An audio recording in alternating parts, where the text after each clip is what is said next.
آج 5 دسمبر ہے 2022۔ کل رات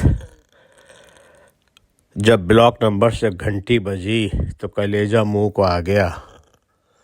خود کو ہر بری خبر کے لیے تیار کر کے فون اٹھایا تو دوسری طرف مہینوں کے بعد ذل الہی کی آواز سن کے ڈھارس بندھی۔ کہنے لگے، دادا مجھے معلوم ہے کہ کل آپ سویڈن واپس جا رہے ہیں۔ اگر مناسب ہو تو صبح 6 بجے دونوں ناشتہ برگد کے پیڑ کے نیچے کر لیں۔ میرے یہ حامی سنتے ہی انہوں نے لائن کاٹ دی۔ میں حسب وعدہ 5 تاریخ کی علیہ صبح شاہ اللہ دیتا بدھا کیف کے سامنے برگد کے پیڑ کے نیچے پہنچ گیا۔ دیکھا ذل الہی میز کرسی پہ بیٹھے ہوئے ہیں، سفید میز پوش بچھا ہوا ہے، کافی کی چیزیں لگی ہوئی ہیں، سادہ لباس کے لوگ آس پاس کھڑے ہوئے ہیں۔ پرانے بٹلر نے مجھے دیکھتے ہی مانوس مسکراہٹ سے استقبال کیا اور حسب روایت کھارامل ماکیاتو پیش کر دی۔ ذل الہی پہلی مرتبہ اٹھ کے خود گلے لگے۔ ہم دونوں بہت دیر ایک دوسرے کی دیکھتے رہے۔ دکھ ہوا ذل الہی کو دیکھ کے، شانے ڈھڑک چکے تھے، نظریں جھکی ہوئی تھیں، چہرے پہ ایک ناکامی اور افسردگی تھی۔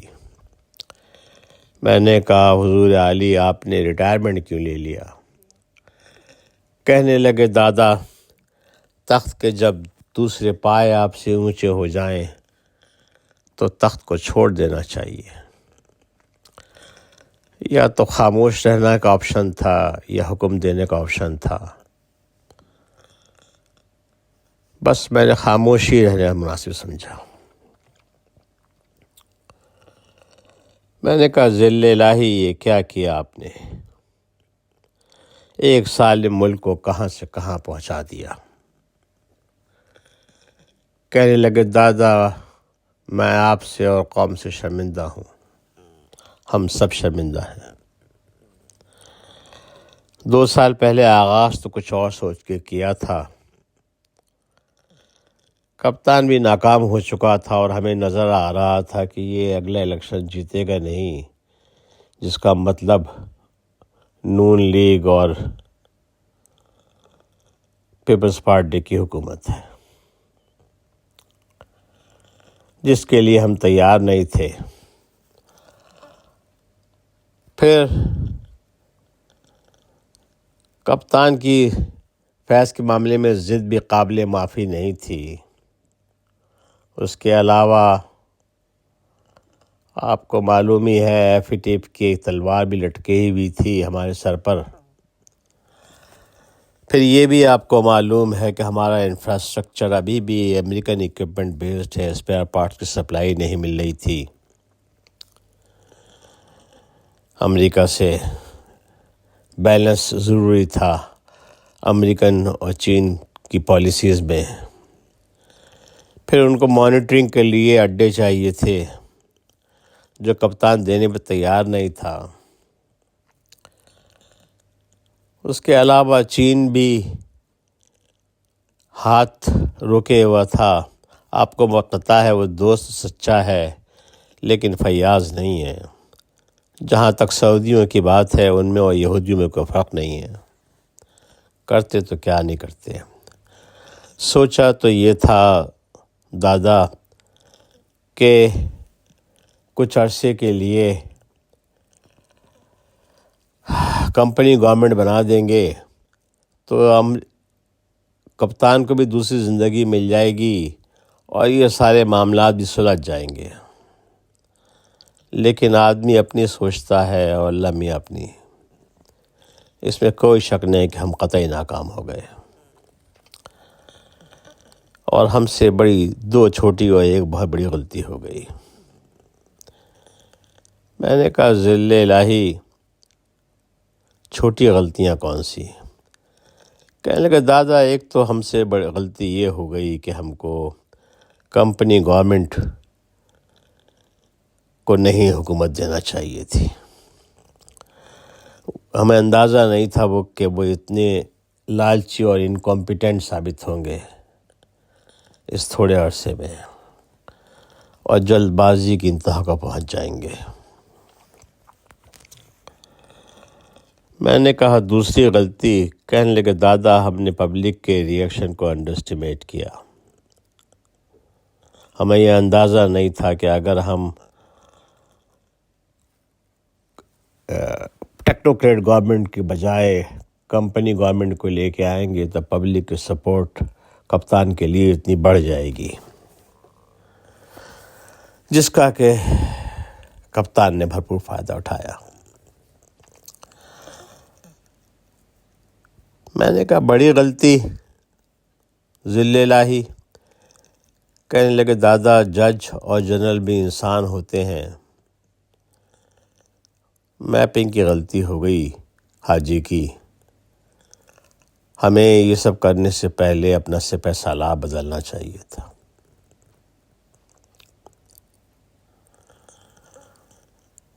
بات یہ ہے حاجی کا باپ بچپن میں مر گیا تھا، ماموں نے پرورش کی، اس کی محرومیاں تھیں جس نے اس کو مجبور کر دیا آخری 3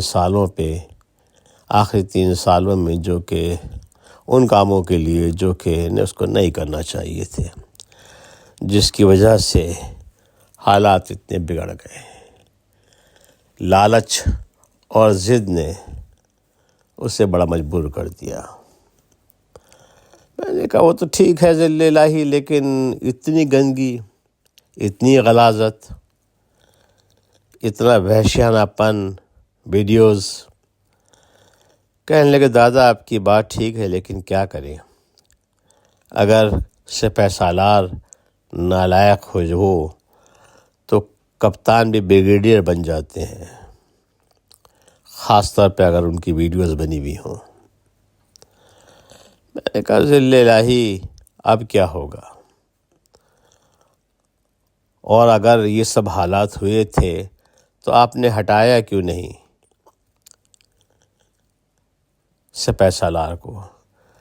کہنے لگے دادا آپ لوگ ایک بات یہ سمجھتے نہیں ہیں کہ ہم وہ انسٹیٹیوشن ہے جس کو برٹشرز نے ٹرین کیا ہے۔ ہمارے یہاں فیصلے اجتماعی ہوتے ہیں لیکن سپہ سالار کا حکم حرف آخر ہوتا ہے، ہم اپنے پروسیس کو بائی پاس نہیں کر سکتے تھے۔ لیکن آپ نے دیکھا کہ ہم نے فردر ایکسٹینشن نہیں ہونے دی حاجی کی، اور ہم لوگوں نے ایک کمزور حافظ کو قبول کر لیا لیکن حاجی کو دوبارہ نہیں آنے دیا۔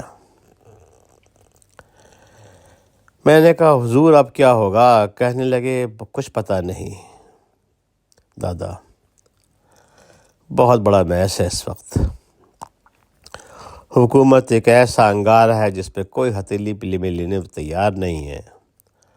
وقت کپتان کے ساتھ ہے، حکومت گنجوں کے پاس ہے،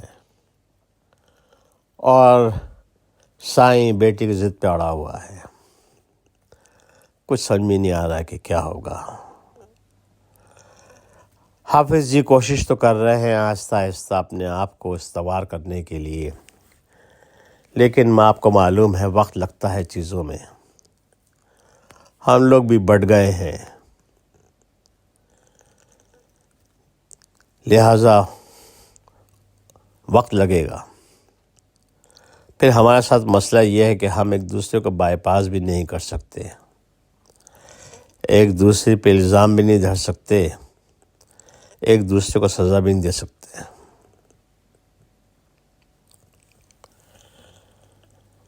لیکن مایوسی کفر ہے دادا، کچھ نہ کچھ اچھا ہی ہوگا اللہ نے چاہا تو۔ میں نے کہا کوئی امید کی کرن نظر آ رہی ہے آپ کو؟ کہنے لگے ہاں دادا ایک کرن تو ہے، آہستہ آہستہ چین اور سعودی نزدیک آ رہے ہیں، اگر یہ دونوں ایک لائن پہ آ گئے تو شاید ہم بھی اس کرائسس سے نکل جائیں گے۔ سورج نکل آیا تھا، روشنی پھیل گئی تھی۔